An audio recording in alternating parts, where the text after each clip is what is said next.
ઠંડી બહુ હતી અત્યારે ગરમી છે ને બેઠા તાપણું કરી બેઠા દબાણોની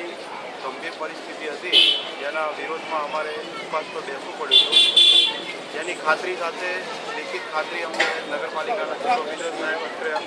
આપી અમારું ઉપવાસ આંદોલન સમેટી લેવા માટે અમને વિનંતી કરી છે અને લેખિત ખાતરી આપી છે કે 7/1થી વિરમગામ નગરપાલિકામાં જે ગેરકાયદેસરો દબાણ થયેલા તે દૂર કરી આપશે